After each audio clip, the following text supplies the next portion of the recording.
Bismillahirrahmanirrahim. Assalamualaikum warahmatullahi wabarakatuh. Ila hadratil Nabil Mustafa Rasulullah sallallahu alaihi wasallam wa kafatil anbiya'i wal mursalin wal ulama'i was salihin wa ila arwah jami'il qubur minal muslimin wal muslimat wal mu'minin wal mu'minat syai'un lillahi lahum al-fatihah. A'udzu billahi minasy syaithanir rajim. Bismillahirrahmanirrahim. Alhamdulillahi rabbil alamin. Ar-Rahmanir-Rahim. Maliki yaumiddin. Iyyaka na'budu wa iyyaka nasta'in. Ihdinas siratal mustaqim.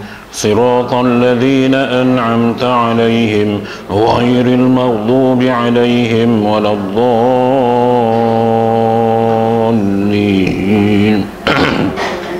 Amin. Alhamdulillah summa alhamdulillah. Alhamdulillahi rabbil alamin wa bihi nasta'in wal 'aqibatu lil muttaqin wa la 'udwana illa 'alal zalimin. Salatan wa salaman ala habibina al-Mustafa Rasulillahi sallallahu alaihi wasallam wa ala alihi wa sahbihi ajma'in. Subhanaka la ilma lana illa ma 'allamtana innaka antal alimul hakim. Rabbi shrah li sadri wa yassir li amri wahlul 'uqdatan min lisani yafqahu qawli. Allahumma yassir umurana wa la tu'assir. Rabbi yassir wa la tu'assir. Rabbi tammi bil khair. Amin ya rabbal alamin. Alhamdulillah, muslimin dan muslimat, tuan-tuan dan puan-puan yang dirahmati Allah Subhanahu wa taala.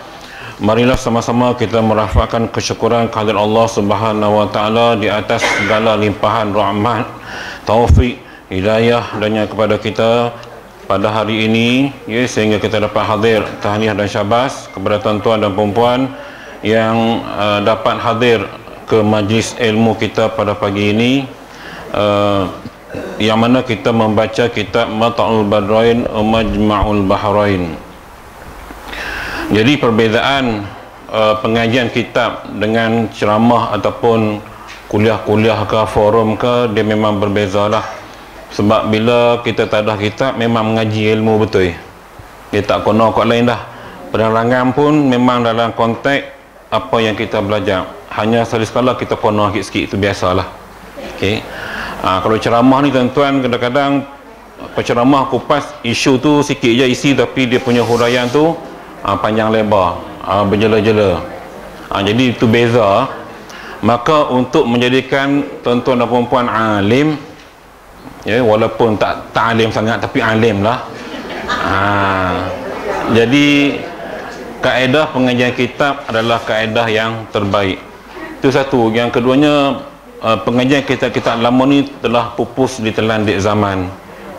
Hanya ada di pondok-pondok, kerana ramai tok-tok guru yang duk mengajak kitab lama dah pergi meninggalkan kita semua. Jadinya yang ada semua yang baca kitab baru ataupun yang versi moden. Jadi bila versi moden ni mungkin kadang-kadang dia tidak begitu luas huraiannya, hanya sekadar untuk kita bagi faham sahaja. Okey. Baik. Jadi syukur pada Allah kita masih lagi tahan dengan kitab ini, dan rasa saya pun dah nak tak banyak lagi kot. Okay? Mungkin tahun depan boleh habis lah kot. Okay? InsyaAllah. Baik. Dalam tajuk kita tuan-tuan sekalian, perbahasan berkaitan dengan lafaz talak ini, kita masih lagi tajuk ni, tajuk lafaz talak ni, yang kita belajar sikit-sikit kerana bahasanya yang agak susah dipahami. Kemudian kupasannya begitu kompleks untuk kita faham, maka kita baca secara santai-santai sambil-sambil saya huraikan, supaya kita dapat faham ilmu ini. Baik, kita masuk kepada dan jika muka surat 166, 1, 2, 3, 4, 5, 6, 7, 10, 11, 12, baris 13 dari bawah. 166 baris 13 dari bawah, kita mula dengan dan jika. Okey, jumpa? Boleh? Ada? kitab Rumi 245 mula dengan dan jika tu. Baik. Qala al-musannifu rahimahullahu ta'ala wa nafa'ana bi'ulumihi fi darain. Dan jika berkata suami, engkau talik, engkau talik, engkau talik, ya, kalau laki dia kata kat bini dia, hang talak, hang jatuh talak, hang talak, itu bahasa kita lah. Atau engkau talik, talik, talik, dan diselangi oleh perceraian antaranya dengan diam lebih daripada diam bernafas. Maknanya tuan-tuan, dia sebut engkau talik, diam kejap, engkau talik, engkau talik, dia tak sebut direct, okey, dia diam sekejap tu dia sebut tu, okey. Atau perkataan daripadanya, so diam itu diam berhenti nafas ataupun diam dengan kadar satu perkataan, jika sedikit sekalipun jatuh 3 talak. Baik. Okey, dengar bagi jelas. Kalau laki dia kata kat bini dia, ada dua versi lafaz di situ. Versi yang pertama dia kata engkau talik, engkau talik, engkau talik. Itu versi pertama. Versi kedua dia kata engkau talik, talik, talik. Dalam keadaan dia sebut tu ada gap nafas sikit, dia tak direct hang talik, talik, talik, tak. Dia ada kita katakan diam seketika ambil nafas. Maka kedua-dua versi ini merujuk kepada cerai talak 3. Dia tak ulang, dia cuma sebut engkau talik, talik, talik, ataupun yang versi pertama tadi, versi kedua engkau talik, talik dan talik. 3 kali dia ulang. Maka lafaz cerai tadi dikira talak 3. Okey. Sebab itu tuan-tuan, kenapa benda ini dicerita oleh tuan kitab kepada kita? Ini biasa berlaku kepada para suami yang jahil agamanya. Dia boleh buat main-main, dia sebut. Sebab tu kes macam ni kena bicara di mahkamah. Hakim kena tekan, tanya betul-betul, okey, jadi ke tak jadi, betul ke tak betul. Jadi baru ni hari apa, 30/11 saya patut jadi saksi untuk satu kes, saksi online lah. Sebab saya kata tapi kes ni dibicarakan di Mahkamah Al-Usta. Jadi malam kita nak balik semua, saya kata saya mohon online. Jadi tunggulah hari Khamis tu, pakai smart kalau kita walaupun online. Tok lawyer pula anak dia demam. Jadi kes tu ditunda tahun depan kot. Tapi kes ni kes melibatkan saman fitnah. Seseorang menulis di Facebook dan disaman oleh orang lain. Ini tuan-tuan, cerita mulut lah, mulut. Cuma mulut dia ni dalam bentuk tulis. Jangan cepat kita mengkomen sesuatu di Facebook atau mana-mana yang boleh menyebabkan reputasi orang yang terkomen tu jatuh. Dia boleh saman balik. Saman pula bukan main sikit-sikit lah ni tuan-tuan, main meratus ribu. Jadi tak pasal-pasal saya kena jadi saksi. Yang kerja orang lain, tapi kita kena, tak apalah. Cuma saya nak beritahu, hari ni nak dapat duit mudah, saman. Sikit-sikit saman, sikit-sikit saman. Macam orang politik juga kan, politik pun dia saman. Tapi hak saya cerita ni bukan politik, isu biasa saja, isu komen biasa saja, tapi dianggap statement tu sebagai fitnah. walaupun benda tu betul sebenarnya. Itu sebab saya jadi kat situ, sebab benda tu betul, dia anggap fitnah. Jadi cara maka tunggu tahun depan, tak tahu apa cerita lagi ya. Baik, maknanya tuan-tuan, hari ini terlalu banyak fitnah yang bertebaran di alam maya, yang kadang-kadang kita pun tambah isu Palestin lagi best kan. Malaysia hantar tentera, Indonesia hantar tentera. Bila hantar tentera tak tahu. Kita duk tengok. Hanya sekarang ni, semalam ada pertemuan geng-geng pro-Israel dengan geng TikTok ni, dan dia orang macam tak setuju kenapa TikTok benarkan isu Palestin dibicarakan. Banyak sangat orang sembang. Lalu dia pun marah. Tak tahu lah lepas ni macam mana. Cuma ada satu grup Telegram yang saya ada tu memang daripada Jabatan Penerangan Al-Qassam sendiri, dan memang setiap hari dia update apa yang Al-Qassam buat pada Israel. Yang tu detail. Saya selalu post dalam grup MTP ya, Majlis Masjid. Assalamualaikum warahmatullahi wabarakatuh. Baik. Okey. Selesai bab tu, balik bab kita pula.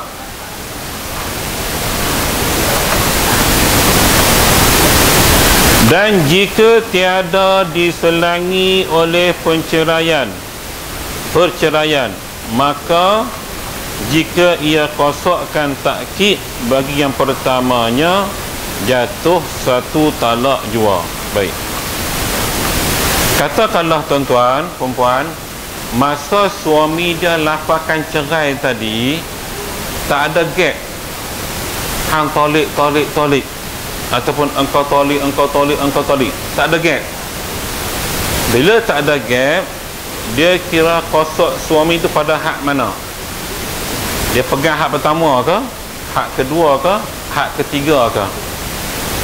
Faham maksud saya? Takkid maksudnya dia tekan tu hak mana, dia tekan lafaz cerai tu hak mana. Maka dia kata di sini, maka jika ia kosokkan takkid bagi yang pertamanya, jatuh satu talak jua. Jadi walaupun disebut tiga tadi, tapi dengan sebab tak ada gap, faham maksud saya? Dia kira senapas ya. Maka dia kira jatuh satu talak sahaja, bukan tiga. Hak yang tiga tadi, kalau ada gap barang senafas, dia stop, dia sebut tidak ulang. Ada gap barang senafas, kali nafas, atau satu perkataan, maka ia dikira tiga sekaligus. Tapi bila disebut lafaz talak yang tiga tadi, engkau talik, tapi tak ada gap, pederas gitu ya, satu kali nafas, dia kira hak satu, dia kira hak pertama. Sebab tu benda ni kena bicara di mahkamah. Hakim nak dengar hang sebut itu, hang tarik nafas ke, tak tarik nafas ke, hang pakai terus ke, ada saktah ke, tak ada saktah, ada belakang lah. Sopalah kita baca Yasin kan, mimmar qarina hadza ma wa'ada rahman. Jadi ada saktah di situ. Okey, umpama dia ada maksud tuan-tuan, kenapa ada saktah di situ, diam sebentar sambung.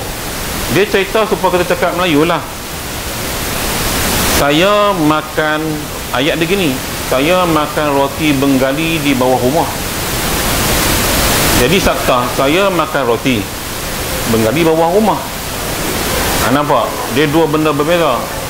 Saktah. Jadi Quran pun begitu juga. Begitu juga dalam lafaz-lafaz yang berkaitan dengan isu-isu yang teknikal dalam perceraian pun perlu tengok benda tu. Nafas habis tak habis, maka hakim akan pastikan. Sebab tu kena buat lagi sekali depan hakim. Jadi mamak ni pun dengan cara semangat ni baru dia ambil nafas. Dia ambil nafas, sebut satu-satu. Sebab tu yang tiga jadi satu tu, hakim kira satu talak aja. Okey, baik.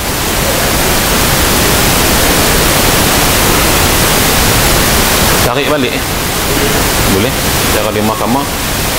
Kami dah insaf. Sebab tu kita kena naik mahkamah. Mahkamah yang akan memutuskan last kali decision. Hang sebut 40 kali cerai depan ni pun, di luar mahkamah dia tak terpakai dalam konteks sekarang. Hang kena naik mahkamah baru pakai. Sebab tu dia gini tuan-tuan, kita kena faham hukum fiqh ini. Ingat kita belajar ilmu fiqh dia tak sama belajar ilmu akidah. Akidah statik, benda tu tak kena ubah dah. Tuhan satu, satu tunggal, Allah wahid tunggal. Okey, jadi sifat 20 kan, wajib, mustahil, harus. Sifat wajib bagi Allah, bagi Rasul, beriman kepada Allah, rukun iman, rukun Islam. Yang ni ilmu akidah dah dipersetujui oleh semua ulama akidah bahawa tiada perubahan. Tetapi ilmu fiqh dia berhajat kepada perbahasan dan perbincangan mengikut kesesuaian semasa, mengikut di mana lokasi kita tinggal, mengikut situasi masyarakat. Sebab itulah yang 4 mazhab tu, Maliki, Hambali, Syafi'i tu, kerana setiap hukum, setiap situasi masalah tak sama. Supaya hukum merokok, sebelum majlis fatwa lulus bentang dulu ni, beberapa negeri kata haram, beberapa negeri kata makruh. Maka lalas fatwa kebangsaan keluar.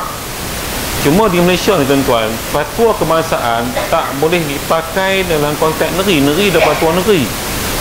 Dia hanya boleh keluar fatwa kalau siapa nak ikut, ikut. Tak nak ikut, tak apa. Tapi orang negeri tu dia kena pegang pada fatwa negeri tu. Sebab kita ada 13 buah negeri dan 13 orang mufti. Setiap mufti pula masing-masing dengan pandangan dia. Tuan-tuan faham ya?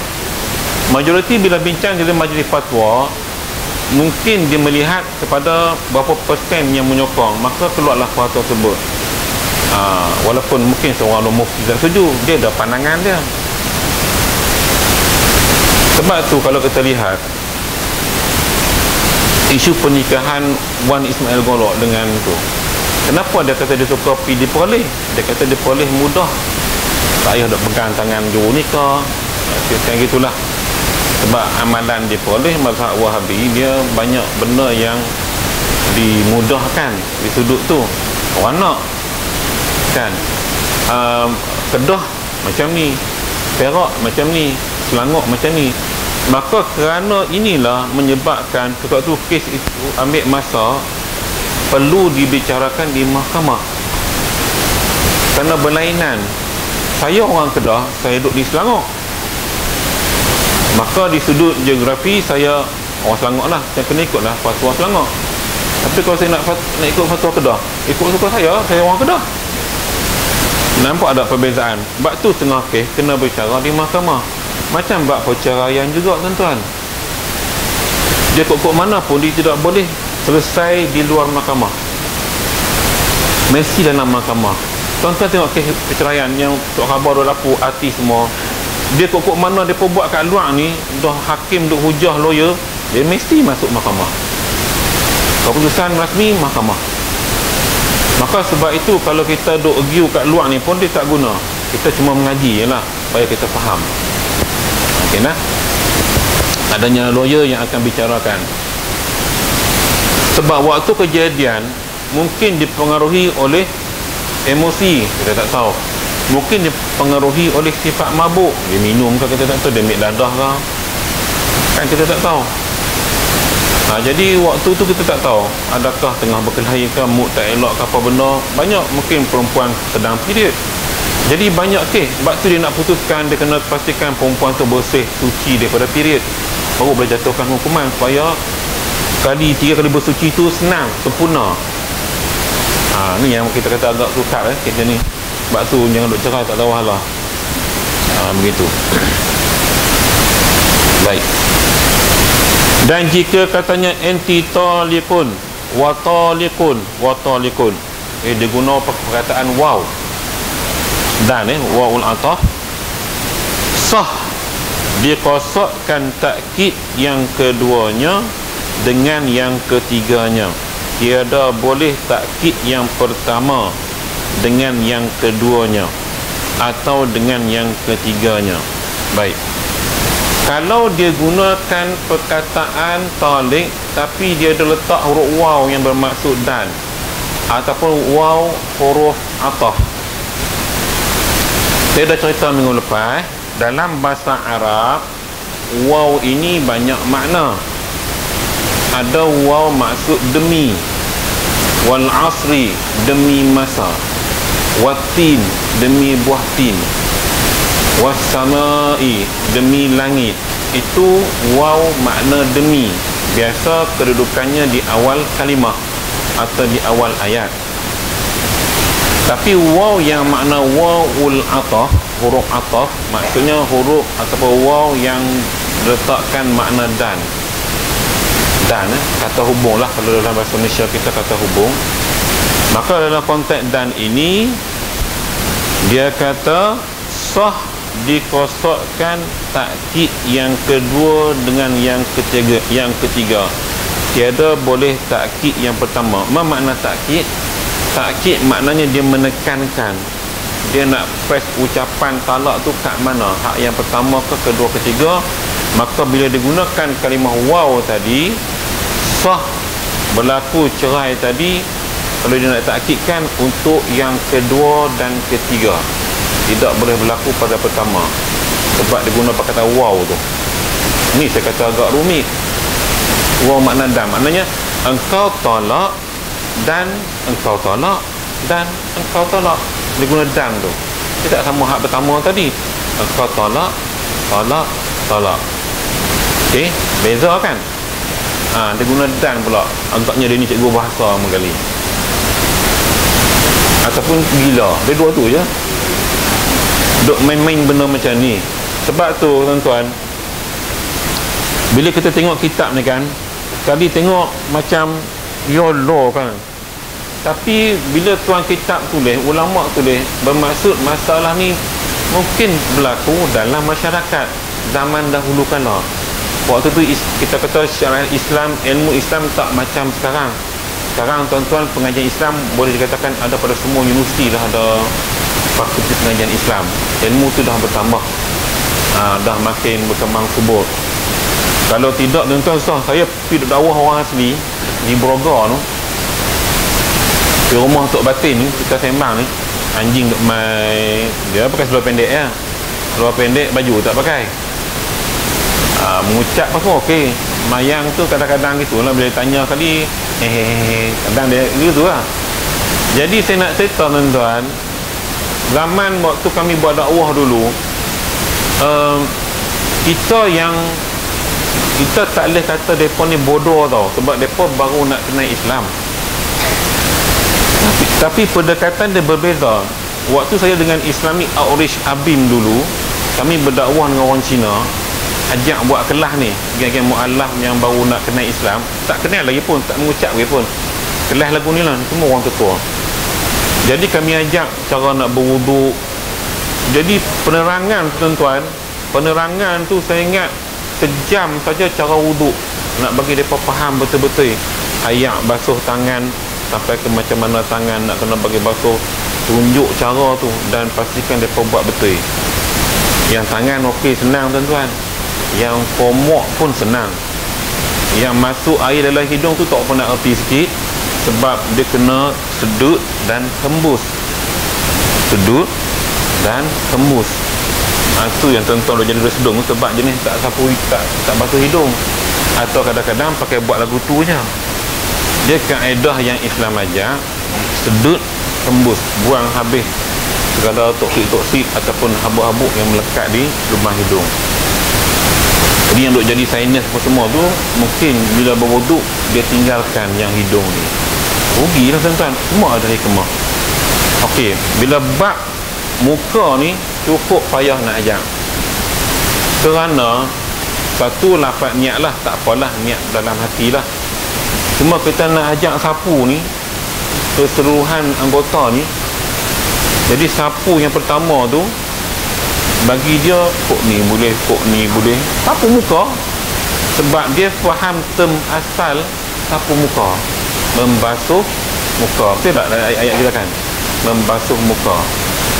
Tapi bila fiqh ni tuan-tuan, Nabi ajak para sahabat, jadi berapakah ukuran muka tadi, wajah tadi, daripada ujung rambut, ujung telinga, ujung bawah sini, nak kena boleh kena semua ayat tadi tu. Ini pengalaman saya dengan geng mu'alaf Cina dengan orang asli. Bila saya tengok kedua-dua ini, yang mu'alaf Cina lebih senang saya ajak sebab mereka agak educated. Orang asli memang kena 3-4 bulan tuan-tuan, bakmi saja. Bakmi saja. Jadi sebab itu tuan-tuan tak pernah berhadapan macam kami berhadapan.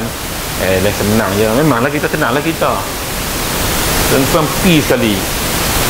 Kalau rasa nak join, saya boleh bagi nombor kontak kawan saya kat Jakim yang bahagian dakwah orang asli. Kita naik rakit, ontah sungai, kayuh, pi. Memang saya rasa kalau balik tu tak pi dah kot. Awalu wa akhiru. Saya rasa tobat dah kot. Ya. Sini kalau paling dekat tuan-tuan pergi di sini lah, yang suku Temiat, dekat dengan belakang Plazatul Plazatul Bukit Hitam Puchong ni. Situ ada satu perkawanan asli, saya dah masuk, ada surau. Situ suku Temiat agak moden, rumah dan rumah batu agak moden, cuma rumah kecil-kecil. Kehidupan masih lagi cara ortodok di sana, betik tanam ni. Betul-betul dekat traffic light nak ke Plazatul LDP tu, sebelah situ, ya. Dalam banyak puluh kok. Tu kadang-kadang mereka duduk jaga pasar malam kita, muka pun muka orang asli. Cuba lah pergi tengok. Nah, sini je pun bukan Bukit Puchong. Bukit Puchong tu, naik masuk kampung tu, dia akan tembus jalan Puchong Indah. Kita keluar sana jalan tu. Sebab saya suka berjalan sebab kita dah biasa dengan orang asli, memang duduk saja lagu tu. Tengok je tempat dia, tengok ada surau semua itu. Cuma pemantauan dari pihak Jabatan Agama sekarang tuan-tuan tak dan, sebab kaki tangan tak ramai. Siapa mau pergi tuan-tuan? Hak duk ikut semua jantan Tina cakap ni tak ada kot seorang dua hak berani pun. Dia geli lah main dengan katak lah, dengan anjing, babi semua duk ni. Siapa tak geli? Kalau di Sabah lagi best tuan, di Sabah di kawasan yang area Gunung Kinabalu tu, Kundasang, sebab dalam dia kalau nak dakwah ni memang kita naik kereta dia jalan dia 4 wheel, memang sakit pinggang. Tapi itu pengalaman. Bila kami di Sabah, yang seronok Sabah ni, bila kita ceramah apa, dia angguk je tuan-tuan. Itu bagus. Itu bagus dia. Faham tak faham, kemudian cerita. Angguk, setia. Cukup setia. Angguk. Mungkin bahasa kita gunakan, sebab kita guna bahasa standard, mungkin mereka kan cakap agak ni, tapi bila kita ceramah kadang-kadang main juga bahasa Kedah tu, jadi lagi dia tak faham. Jadi dia faham tak faham pun dia akan angguk. Lepas tu dia ikut sembahyang, makan-makan. Dan mereka tidak kisah kalau kita berceramah sejam ke 2 jam, dia dengar, dia tunggu. Itu bagusnya mereka, orang Islam di Sabah yang masih lagi yang baru nak kenal Islam. Dia tak sama kita, 1/2 jam punggung kebah dah. Kerana sini kan mula bisik apa semua, 45 minit dah mula dah. Maka sebab itu yang jadi isu baru di masjid kita. Baca tak yang orang komen dalam grup FB, yang orang kata dekat masjid kita baru ni, hari Jumaat kan, isu hari Jumaat kan, isu Jumaat minggu lepas balik sana, minggu lepas kita dia kan. Jadi hari itu memanglah khutbah, saya ingat penulis tu begitu khusyuk dan tawaduk menghayati isu Palestin. Dia tulis memang agak panjang khutbah hari itu. Imam Helmi baca agak panjang. Kemudian ada pengumuman pula sebelum tu, agak ambil masa sikit. Jadi jemaah dah gelisah. Dia tulis kat Facebook tuan-tuan, dalam grup Putera Perdana Classified dan Putera Perdana, ada 3 grup. Jadi dia tegur lah, kelambatan ini menyebabkan orang nak pergi kerja lah, nak makan apa semua tu lah. Dan saya dah itu, saya akui bahawa hari tu je pun saya rasa dalam panjang saya duduk sembahyang Jumaat di sini, hanya Jumaat tu memang khutbah agak panjang. Panjang bukan apa, jenis buat poin-poin. Yang pertama. Habis lagi ada lagi sih yang pertama. Jadi stres lah orang dengar poin yang pertama. Habis kelima, ingatkan dah habis, ada lagi seperti berikut. Yang pertama, memang orang stres kan, jemaah akan stres. So bila benda tu dah ni, kita dah dimesyuaratkan, dibincangkan. Jumaat lepas Imam Helmi jadi imam, cantik, dia cut semua.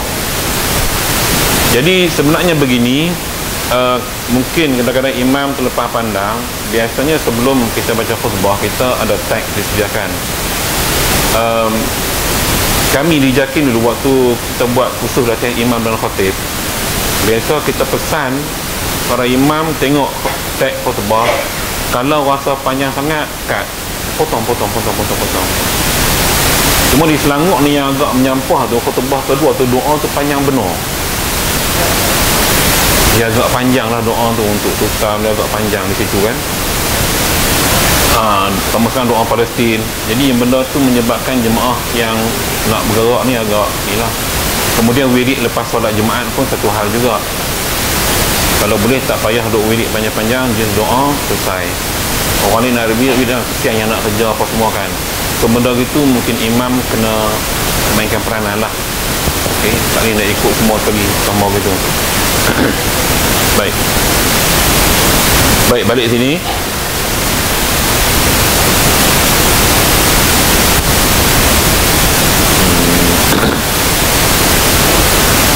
Dan jika ia kosakkan dengan yang kedua, mentakkidkan yang pertamanya, dan dikosakkan dengan yang ketiga itu istisnaf, atau akasnya iaitu dikosakkan dengan yang keduanya istisnaf, dan dikosak dengan yang ketiganya mentakkidkan yang keduanya, maka jatuh dua talak. Baik, dalam lagu ni tuan-tuan, memang tuan-tuan tak faham pasal dulu yang kedua, yang ketiga, yang kedua, yang ketiga. Dia macam ni. Bila berlaku kejahilan, bila lafaz talak tadi disebut seumpama begini, yang ada huruf waw tadi, maka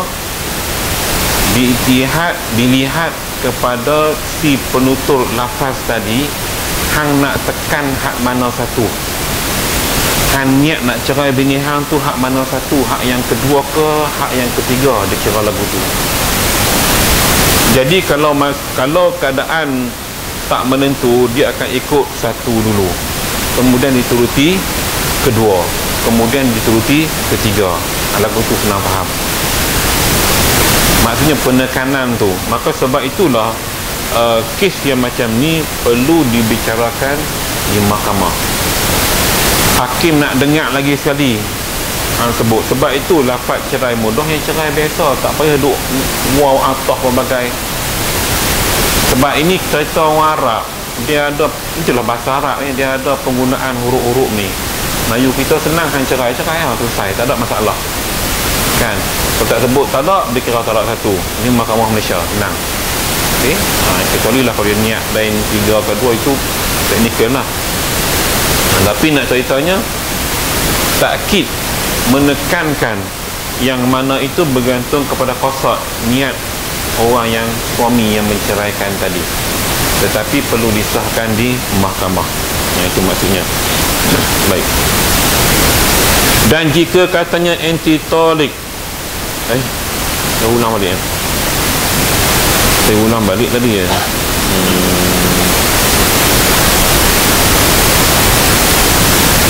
Wa ataf dah habis dah cerita tu. Dengan wa ataf yang menghendaki bagi berlain-lainan, maka beberapa surah ini pada isteri yang sudah diwakilkan dia. Baik.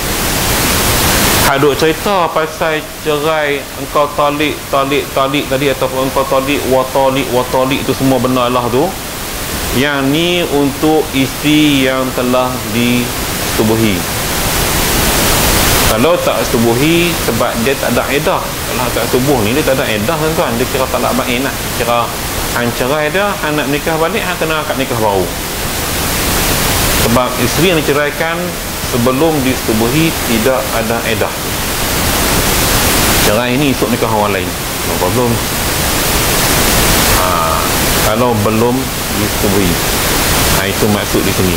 Baik, maka jatuh satu talak jua. Maka jika dikatakan dia bagi isteri yang belum lagi diwatikan dia, belum lagi disetubuhikan dia, maka jatuh satu talak jua dengan tiap-tiap kelakuan, kerana sudah bain ia dengan yang pertamanya. Jadi maknanya isteri yang belum disetubuhi, dia lafaz cerai, dia kira talak bain sebab tidak ada edah padanya.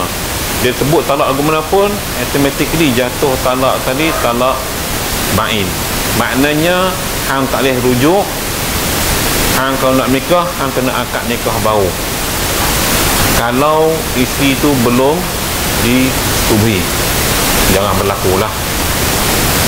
Mungkin ada berlaku, ya, tengok lain yang dia harap bini dia orang lain punya menikah orang lain, terus cerai. Wallahualam lah, mungkin berlaku begitu. Pakai pudah, pakai emas, pening tak kenai muka. Sebab tu kena adanya merisik sebelum meminang. Sebelum khitabah tu ada merisik. Ni tujuannya, nak kena sahkan betul-betul orang tu siapa, perempuan ni siapa, nak jadi menantu ni seperti dia, semua kerja baru jadi. Okay? Baik.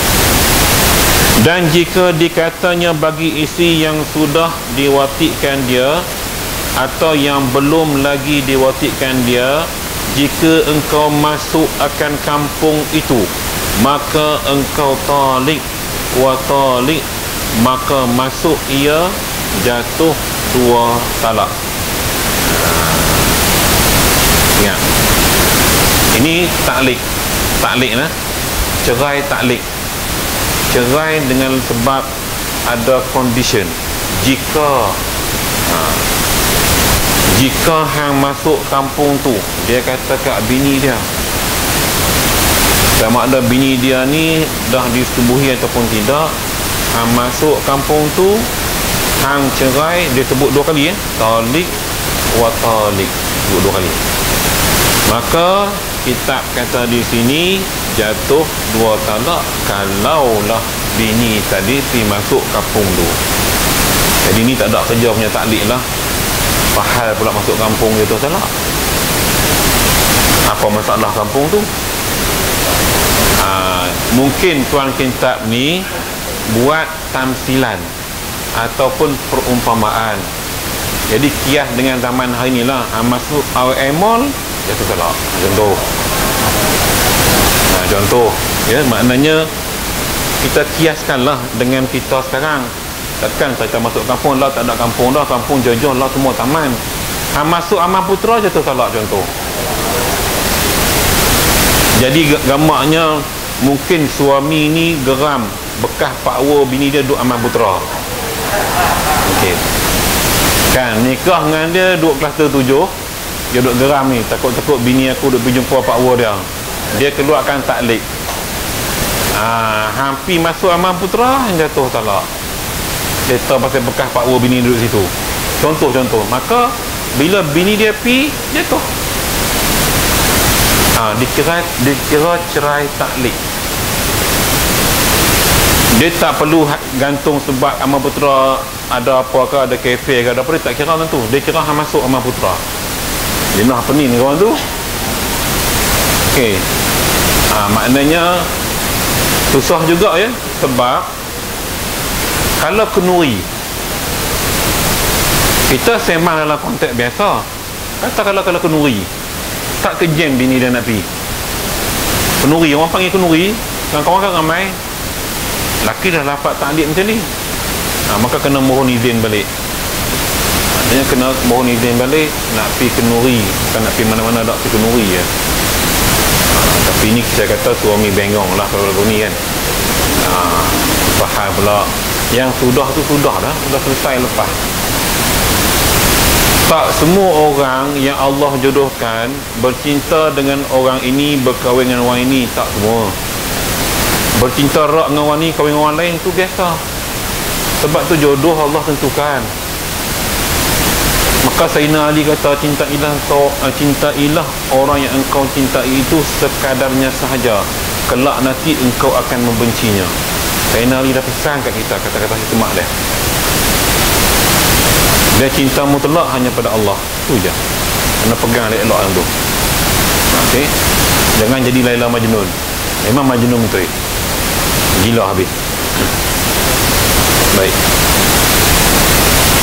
maka masuk ia jatuh 2 talak. Dan jika dikatanya bagi isteri yang sudah diwatikan dia, engkau talik 1 talik serta 1 talik.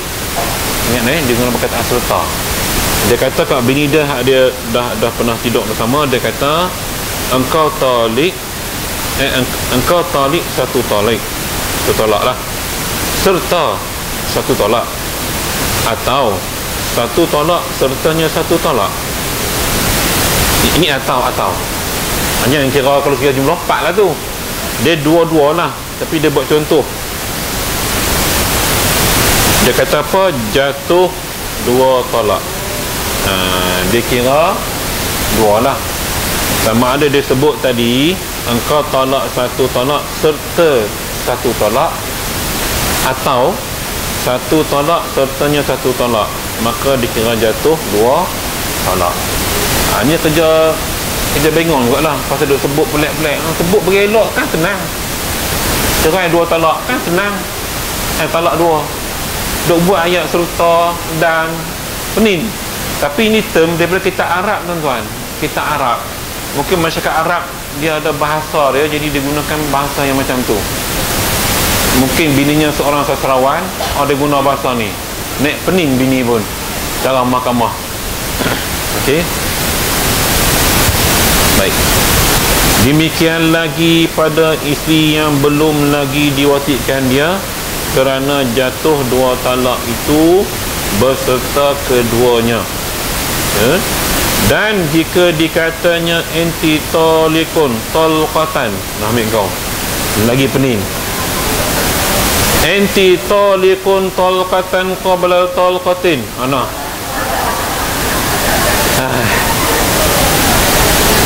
ni masailah. Macam filem-filem bila, tuan-tuan, kan bila si Haji Bakir bertanya Nujum Pak Lalang, kan ada satu masailah. Sopalah kita Arab. Ni pun masalah. Maka dia sebut enti talikun talqatan qabla talqatin, atau talqatan ba'daha talqatin. Maka jatuh 2 talak, 1 kemudian daripada 1. Baik, dia lagu ni nah. Hak ni dia sebut dalam bahasa Arab, tuan-tuan. Cuma bila perkataan talak tu banyak sangat, kita menjadi penin lah. Hak pertama dia kata enti talikun talqatan qabla talqatin, engkau tertalak dengan 1 talak sebelum 1 talak. Tak faham? Jemaah Melayu memang tak faham. Atau talqatan ba'daha talqatin, 1 talak tapi lepas itu 1 talak lagi, maka jatuh 2 talak. Itu maksudnya, ya. Dia kira huraiannya 1 kemudian daripada 1 ba'da, selepas 1 tu 1 lagi talqatin, 1 lagi talak. Jadi maknanya 2 lah. Baik. Kemudian daripada 1 pada isteri yang sudah diwati, dan 1 talak jua pada isteri yang belum diwatikan dia. Cuma untuk kes yang disebut cara tadi, enti talikun talqatan qabla talqatin atau talqatan ba'daha talqatin, maka jatuh 2 talak kalau bini dia itu bini yang telah disubuhi. Kalau bini yang belum disubuhi, dia kira jatuh 1. Ni yang nampak beza sikit, ya, nampak beza sikit. Kerana sudah jadi bain, sebab dia cerai bini hak yang dia belum subuhi, dia kira talak bain sebab hang kena nikah baru. Kalau hang nak balik pada dia, tak ada rujuk, sebab tak ada edah. Sudah jadi bain ia dengan yang pertamanya, maka jika katanya talqatan ba'da talqatin atau qablaha talqatan, maka demikian juga hukumnya. Sama dia sebut lagu mana pun, tapi kita ingat duk pening sebut talqatan ba'da talqatin semua tu serang. Tak usah duk pening nak tu bahasa Arab. Kaitan dia cerai bini dia, kalau dua ada perkataan talak, jatuhlah dua. Kalau bini dia itu telah disebuhi, kalau belum dia kira satu. Tu. Itu kesimpulan yang mudah. Dan jika katanya inti talikun talqatan fi talqatin, dan dikehendaki akan lafaz fi itu dengan makna ma'a, jatuh dua talak. Kalau makna fi itu, makna pada itu dikira makna serta, maka dikira dua talak lah. Itu maksudnya, sebab ayat dia tu kan dia kata inti talikun talqatan fi talqatin. Kalau fi itu dikira makna ma'a, bermaksud serta, maka dikira jatuh dua talak. Dan jika pada isteri yang belum lagi diwatik sekalipun, atau dikehendaki makna zaraf, suasana, keadaan, atau hisab, perkiraan, pengiraan, atau percaturan, atau ia talak jatuh satu talak jua. Jadi tengok keadaan situasi. Zarah ni keadaan. Sebab tu kena bicara di mahkamah. Suasana berlakunya perceraian itu, dia nak tengok suasana tu, ketika banjir ke, ketika kebakaran ke, apa benar dia ada mempengaruhi sebenarnya. Kan kalau memang nampak pelik. Apa hal perceraian waktu kebakaran pula? Kalau api menyala panggil bomba semua berlaku cerai. Itu sebab dia kata tengok zaraf, keadaan suasana. Yang ni tu saya kata tadi, kes suami kejahilan agama, atau bahasa sekendiknya bengong atau bangang, tu kena masuk khusus. Bila masuk khusus baru jelas. Tu pun khusus tak ajak habis, kena mengaji kitab Matul Badrin, baru mengaji habis. Tapi itulah tuan-tuan perempuan semua dah tua-tua dah, ngaji pun bolehlah ambil ilmu, ajak hak muda-muda. Gitu, bukan tua lama, nak lama tua kecil hati nanti. Baiklah, wallahu alam, kita berhenti kat sini. Memang ada hajat hari ini. Sahabat kita Puan Jamilah binti Mak Yasin dan anaknya akan berangkat mengerjakan umrah esok.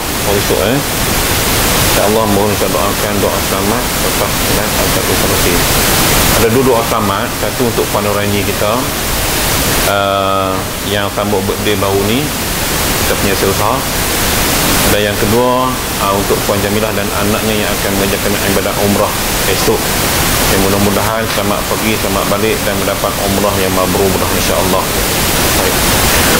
Bismillahil Fatihah. A'udzubillahi minasyaitonir rajim. Bismillahirrahmanirrahim. Alhamdulillahi Rabbil Alamin. Ar-Rahmanir-Rahim. Maliki Yawmiddin. Iyyaka na'budu wa iyyaka nasta'in. Ihdinas siratal mustaqim. Siratal ladzina an'amta 'alaihim ghairil maghdubi 'alaihim waladdallin. أعوذ بالله من الشيطان الرجيم. بسم الله الرحمن الرحيم. الحمد لله رب العالمين حمدا شاكرين حمدا ذاكرين حمدا راضين حمدا مستغفرين حمدا يوافي نعمه ويكافئ مزيده. يا ربنا لك الحمد كما ينبغي لجلال وجهك وعظيم سلطانك. اللهم صل على سيدنا محمد صلاة تنجينا بها من جميع الأهوال والآفات وتقضينا يا الله جميع الحاجات وتطهرنا بها من جميع السيئات وترفعنا بها عندك على الدرجات وتبلغنا بها أقصى الغايات من جميع الخيرات الحياة وبعد الممات وعلى آله وصحبه وسلم تسليما كثيرا برحمتك يا أرحم الراحمين. اللهم إنا نسألك سلامة في الدين وعافية في الجسد وزيادة في العلم وبركة في الرزق وتوبة قبل الموت ورحمة عند الموت ومغفرة بعد الموت. اللهم هون علينا في سكرات الموت والنجاة من النار والعفو عند الحساب. اللهم جملنا بالعافية والسلامة وحقنا بالتقوى والاستقامة وأعذنا من موجبات الندامة إنك سميع الدعاء. اللهم إنا نسألك العفو والعافية والمعافاة والصحة الدائمة في الدين الدنيا والآخرة. اللهم إنا نسألك العفو والعافية والمعافاة والصحة الدائمة في الدين الدنيا والآخرة. اللهم إنا نسألك العفو والعافية والمعافاة والصحة الدائمة في الدين الدنيا والآخرة. اللهم أصلح ذات بيننا وألف بين قلوبنا واهدنا سبل السلام ونجنا من الظلمات إلى النور واجعلنا الفاحش ما ظهر منها وما بطن. اللهم اغفر لنا ذنوبنا ولآبائنا ولأمهاتنا ولأجدادنا وجداتنا ولمشايخنا ولجميع المسلمين والمسلمات والمؤمنين والمؤمنات برحمتك يا أرحم الراحمين. اللهم سلم وسلم دينا وسلم إيمانا وسلم توحيدا وسلم معرفاتنا وسلم أرواحنا وسلم أجسادنا وسلم أرزاقنا وسلم ذرياتنا وسلم أزواجنا وسلم أولادنا وسلم إخواننا المسلمين والمسلمات والمؤمنين والمؤمنات برحمتك يا أرحم الراحمين. اللهم انصر إخواننا المسلمين المستضعفين والمجاهدين في فلسطين. اللهم انصر إخواننا المسلمين المستضعفين المجاهدين في فلسطين. اللهم انصر إخواننا المسلمين المستضعفين المجاهدين في فلسطين. اللهم يا محاول الأحوال حول عليهم إلى أحسن الحال. ربنا ظلمنا أنفسنا وإن لم تغفر لنا وترحمنا لنكونن من الخاسرين. ربنا هب لنا من أزواجنا وذرياتنا قرة أعين واجعلنا للمتقين إماما. ربنا آتنا في الدنيا حسنة وفي الآخرة حسنة وقنا عذاب النار. وصلى الله على سيدنا محمد وعلى آله وصحبه أجمعين.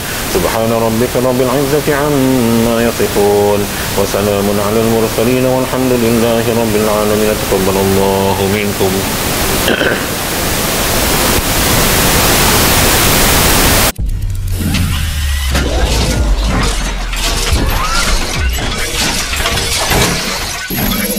Thank you.